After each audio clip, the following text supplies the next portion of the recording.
syukur. Kabar saya hari ini baik-baik saja. Bu Rani, bagaimana kabarnya? Luar biasa, alhamdulillah sangat baik juga Pak Pala. Baik. Nah, begini Pak Pala, saya punya tugas ini tentang pengambilan keputusan berbasis nilai-nilai kebajikan sebagai seorang pemimpin. Oke. Pak Pala, sebagaimana yang diketahui adalah kepala dari SDN 3 Sopong, di mana tempat saya mengajar sampai hari ini. Saya punya tugas wawancara. Tugas ini adalah tugas saya sebagai calon guru penggerak Angkatan 8 Kabupaten Lombok Utara. Jadi saya mewawancarai Pak Pala terkait dengan pengambilan keputusan sebagai seorang pemimpin. Baik. Bisa kita mulai Pak Pala? Bisa, tentu saja. Ya.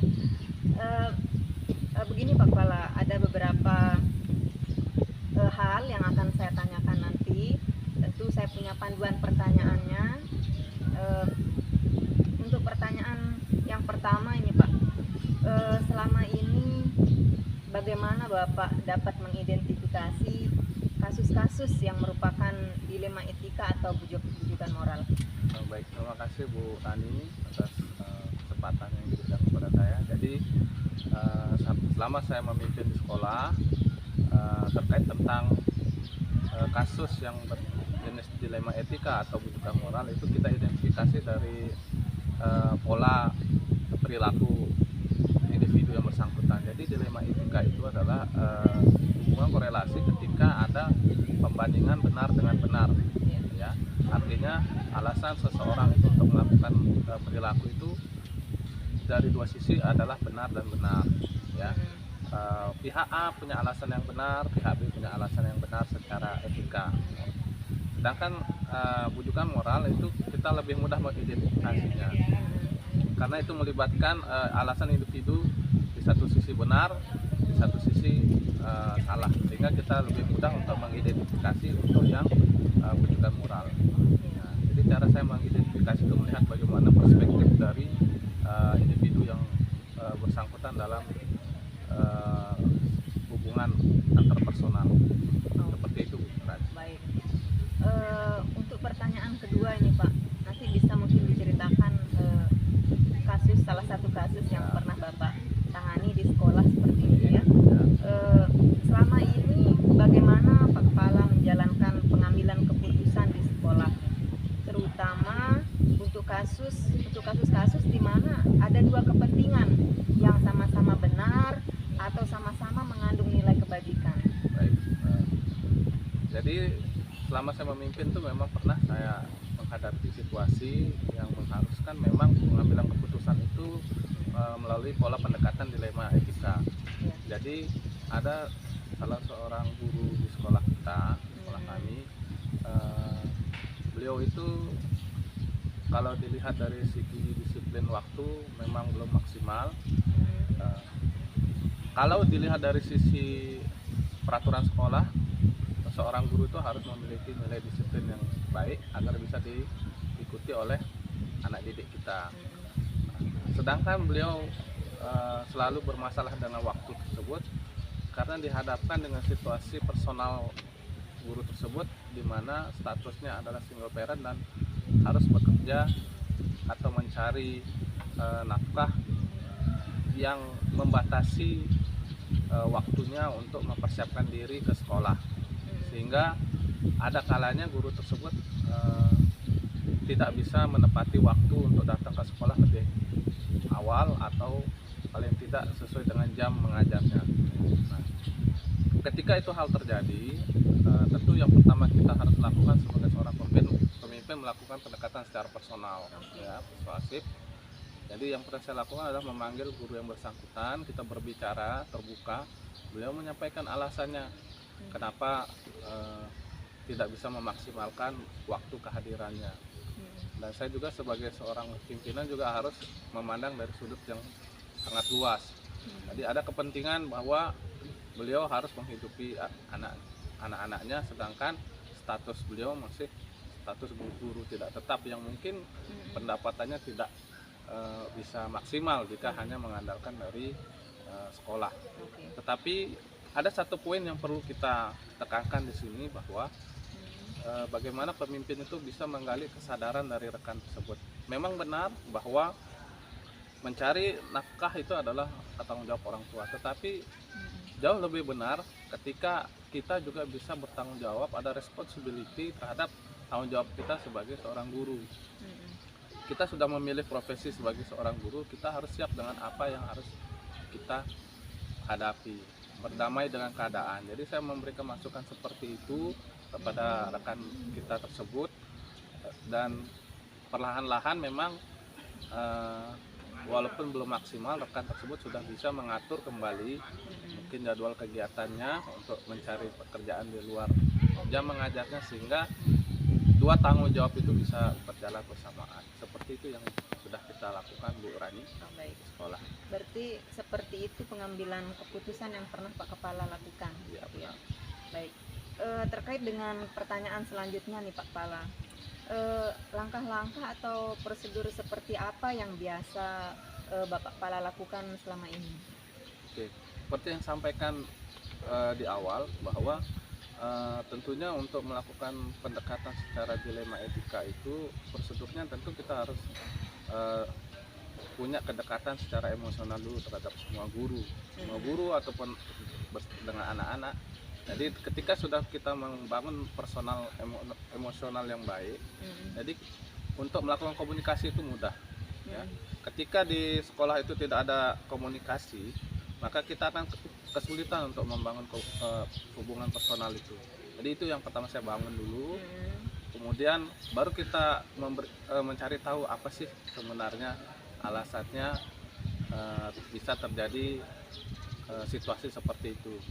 Kita telusuri apakah memang ini termasuk perilaku dilema etika atau arahnya ke bujukan moral. Jika memang harus dilema etika, karena ada dua sisi yang bernilai benar dan benar, kita harus prioritaskan ini frekuensi mana yang harus kita dahulukan, karena dari banyak sisi situasi yang benar dan benar itu harus dipilih mana yang prioritas untuk kita laksanakan. Akan berbeda halnya ketika kita menghadapi situasi yang berjenis bujukan moral, karena kita sudah mengidentifikasi ada perilaku yang salah, ada perilaku yang benar. Nah, kita bisa memilih untuk melaksanakan perilaku yang benar. Nah, jadi cara yang kedua itu selain membangun komunikasi, mengidentifikasi dulu jenis hubungannya. Baru yang ketiga kita bisa mengambil keputusan. Dan keputusan itu juga harus kita laksanakan dengan tanggung jawab. Nah, begitu pola kita, Bu Guru. Jadi ada 3 langkah-langkah yang Pak Kepala lakukan selama ini ya. Oke Pak Kepala.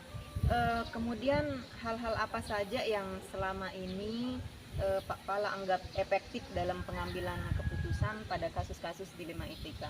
Baik. Yang saya anggap paling efektif itu tentunya adalah yang pertama komunikasi, Bu. Nah, jadi hal yang sulit itu bisa diselesaikan dengan komunikasi. Hal yang mudah pun tidak bisa diselesaikan kalau tidak ada komunikasi. Nah, jadi itu komunikasi itu penting, membuka diri kita sebagai seorang pemimpin, leader di sekolah harus bisa juga menunjukkan sosok yang bisa ditiru oleh guru-guru ataupun anak didik di sekolah. Karena ketika kita ingin menyelesaikan suatu situasi yang baik, entah itu merujuk ke situasi dilema etika atau bujukan moral, ketika kita tidak bisa memposisikan diri untuk bisa dicontoh oleh rekan-rekan atau anak didik, maka kita akan kesulitan untuk mengambil keputusan itu, karena kita sendiri tidak pernah atau tidak bisa melakukan keputusan yang kita ambil nantinya.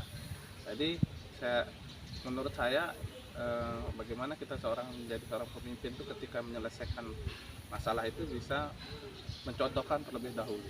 Oke. Seperti itu, Bu. Ya. Jadi yang Pak Kepala yang anggap efektif itu adalah komunikasi yang pertama Pak Kepala ya. Oke baik.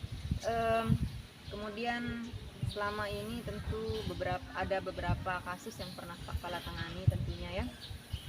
Nah kira-kira Pak, apa tantangan dalam pengambilan keputusan pada kasus-kasus tersebut? Oke.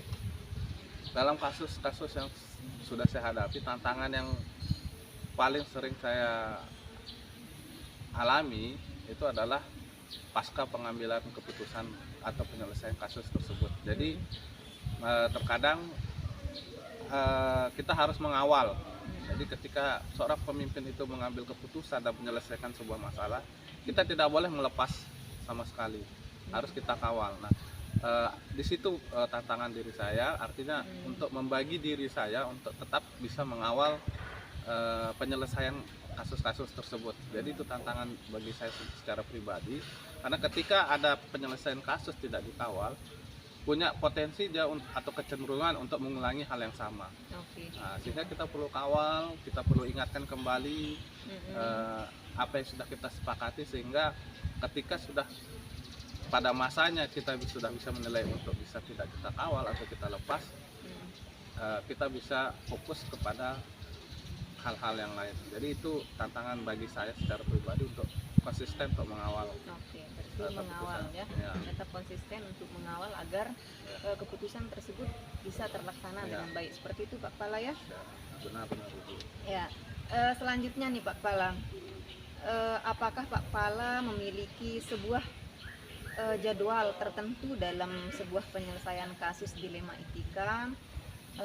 Kemudian apakah Pak Kepala langsung menyelesaikan di tempat atau memiliki sebuah jadwal untuk menyelesaikannya?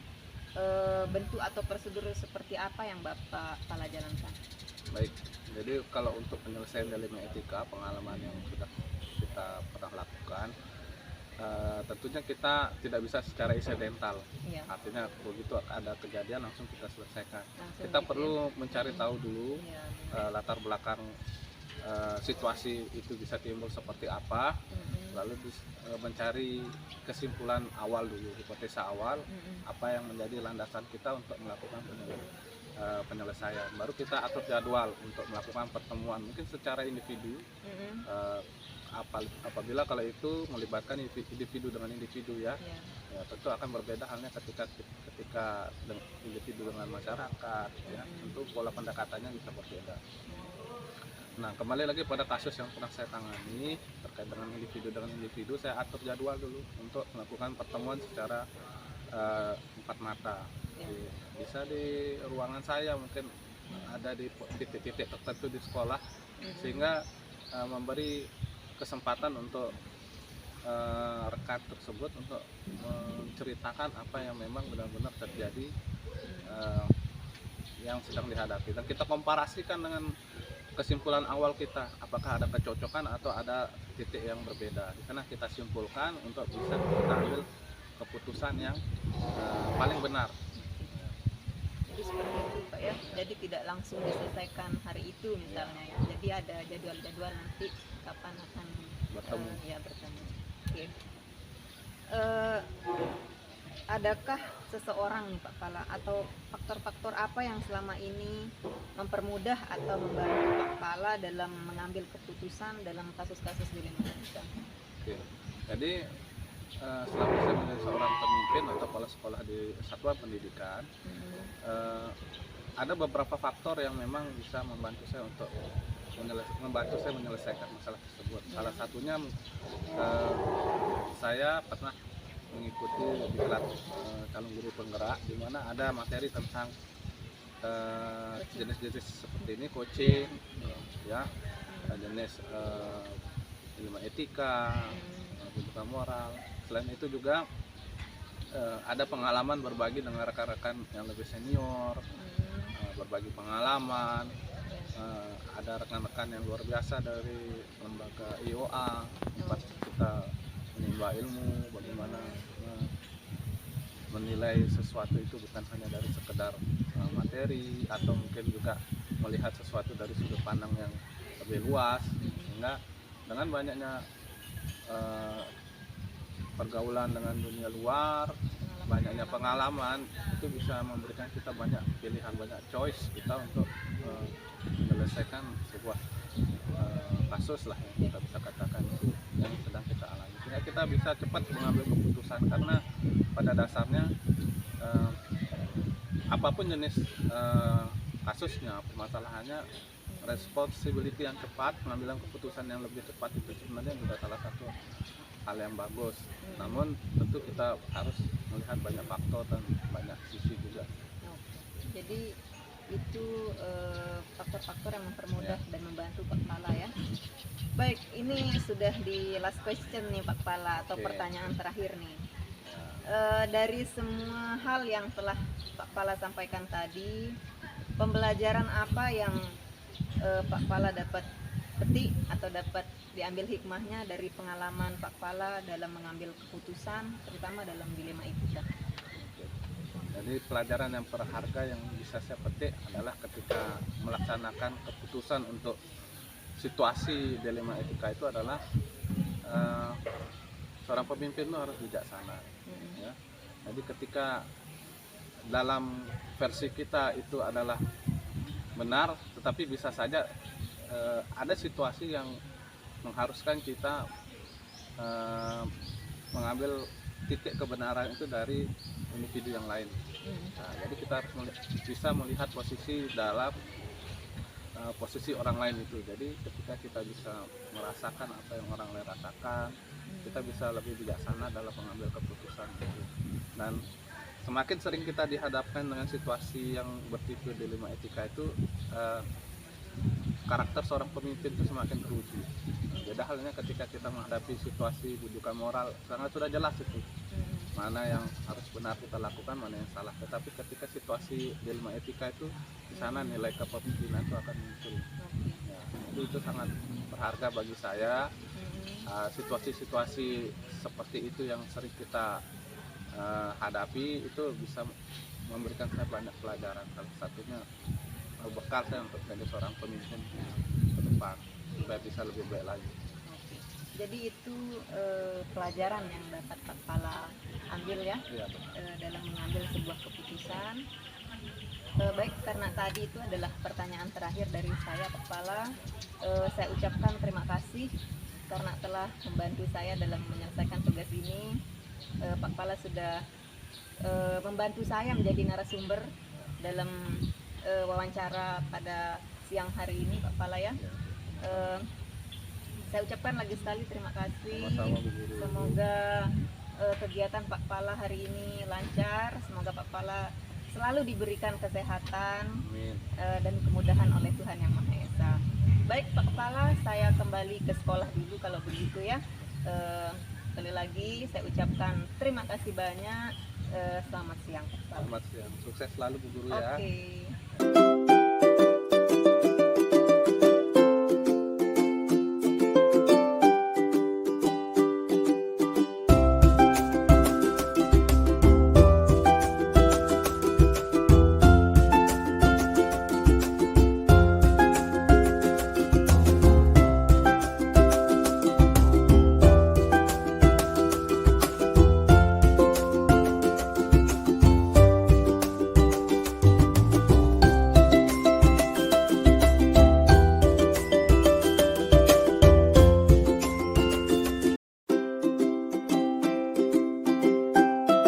Assalamualaikum, selamat siang Pak Kepala.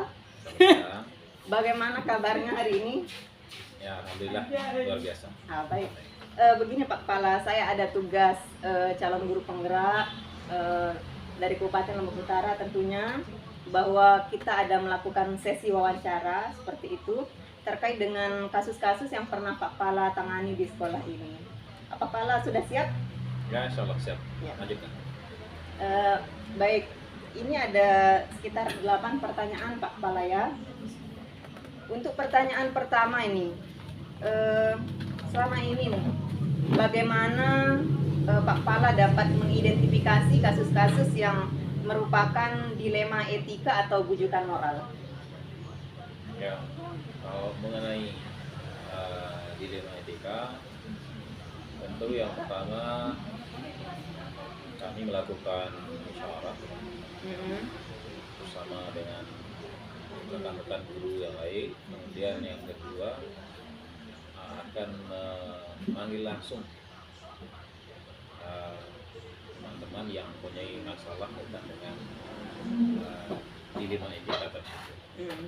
Jadi seperti itu. Jadi seperti itu cara Pak Kepala mengidentifikasi kasus-kasus ya Pak Kepala ya. Ya, Untuk pertanyaan kedua ini Pak Kepala, seperti yang sudah saya dapatkan di pendidikan calon guru penggerak ini, bahwa dilema etika itu adalah sebuah kasus yang antara benar dan benar, gitu, Pak Kepala. Sementara untuk bujukan moral ini adalah kasus yang dihadapkan pada benar dan salah, seperti itu. Nah, bisa Pak Kepala ceritakan sedikit apa kasus atau salah satu kasus yang pernah Pak Kepala tangani, kemudian bagaimana Pak Kepala menjalankan pengambilan keputusan di sekolah ini, terutama untuk kasus-kasus di mana ada dua kepentingan yang sama-sama benar atau sama-sama mengandung nilai kebajikan. Ya. Untuk pertanyaan kedua ini berkaitan dengan permasalahan yang ada di sekolah kami, di mana kami saat penerimaan siswa baru kemarin, jadi kami di sini punya siswa yang beragama Hindu itu hanya 3 siswa. 3 siswa, oke. Sedangkan kemarin di sini kami mendapatkan guru agama Hindu yang merupakan P3K, dan guru tersebut seharusnya memenuhi jam belajarnya, tapi karena jumlah murid cuma 3, jadi mau tidak mau untuk mengatasi hal tersebut, saya sebagai kepala sekolah memberikan ruang kepada guru tersebut untuk mencari jam tambahan, tentunya di luar sekolah itu. Jadi seperti itu. Jadi seperti itu. Berarti ada kasus yang dilema ini termasuk dilema etika ya Pak Kepala ya? Ya. Jadi antara benar dan benar ini. Begitu Pak Kepala? Ya. Ya. Kemudian untuk pertanyaan selanjutnya nih Pak, langkah-langkah atau prosedur seperti apa yang biasa Pak Kepala lakukan selama ini dalam pengambilan keputusan? Ya, seperti saya ceritakan dari awal tadi, bahwa dalam mengambil atau memutuskan suatu keputusan, jika ada masalah, tentu pertama-tama saya membicarakan atau bermusyawarah dulu bersama semua rekan guru yang ada di sekolah ini, kemudian meminta pendapat kepada mereka kaitan dengan masalah tersebut. Kemudian nanti secara bersama-sama kami memutuskan mana hal yang terbaik untuk menyelesaikan masalah yang terjadi di sekolah.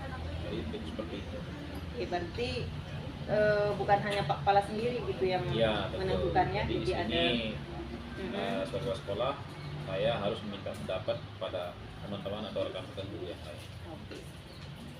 Kemudian nih Pak Kepala, hal-hal apa saja yang selama ini Pak Kepala anggap efektif dalam pengambilan keputusan pada kasus-kasus dilema etika yang paling efektif? Ya, jadi menurut saya selama ini dalam mengambil keputusan, ya jadi karena di sini alhamdulillah teman-teman guru di sini juga mau atau terbuka saat saya sebagai kepala sekolah memberikan masukan ketika terjadi suatu masalah. Jadi mungkin seperti itu. Jadi teman-teman di sini terbuka terhadap masukan ataupun kritikan. Jadi adanya keterbukaan gitu Ya, Pak Kepala ya. keterbukaan. Itu sangat penting. Oke, untuk pertanyaan selanjutnya nih Pak Kepala, tentu dalam sebuah kasus-kasus yang pernah Pak Kepala tangani ada tantangannya nih. Nah, hal-hal apa saja yang selama ini merupakan tantangan dalam pengambilan keputusan, tentu pada kasus-kasus dilema etika? Tantangannya seperti apa Pak? Ya, mungkin jadi tantangannya ketika terjadi masalah di sini, mungkin ketika kami terlalu lama bisa menyelesaikan masalah tersebut, sehingga kadang-kadang masalah ini membias, Gitu. kemudian menjadi cerita di luar, jadi cerita di masyarakat, sehingga ya mungkin hal ini berakibat fatal juga dan menjadi masalah-masalah yang baru. Oke. Jadi mungkin seperti itu. Jadi itu tantangannya, Ya, adanya tenggang waktu yang lama dalam Ya. penyelesaiannya, itu Pak Kepala ya. Oke, untuk selanjutnya nih Pak, apakah Pak Kepala memiliki sebuah jadwal tertentu nih dalam sebuah penyelesaian masalah kasus dilema etika, atau Pak Kepala langsung menyelesaikan di tempat atau memiliki sebuah jadwal untuk menyelesaikannya.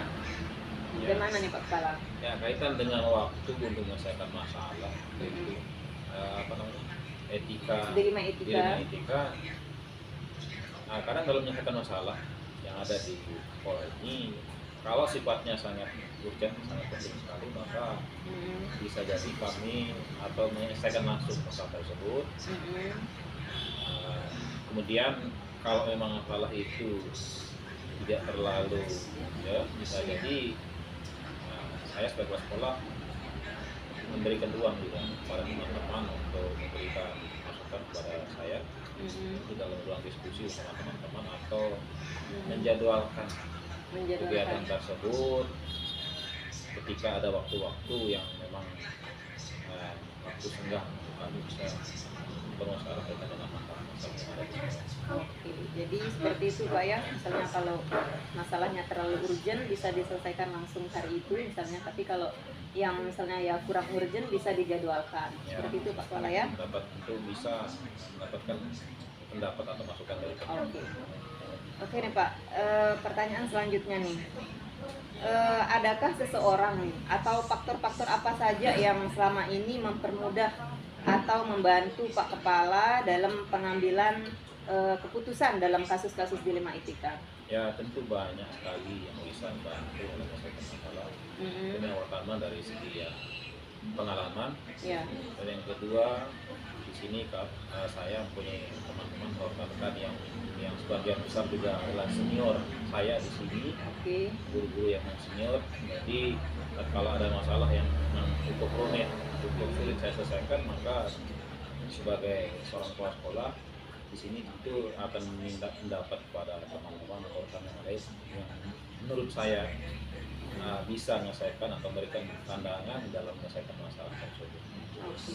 Jadi seperti itu Pak Kepala ya. Oke, kita sudah berada di pertanyaan terakhir nih Pak Kepala ya.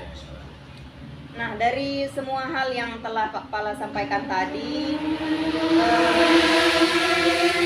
apa pembelajaran yang dapat Pak Kepala petik atau yang dapat Pak Kepala ambil dari pengalaman Pak Kepala dalam mengambil sebuah keputusan? Ya, yang pertama pelajaran yang bisa saya ambil selama ini ketika menyelesaikan suatu masalah.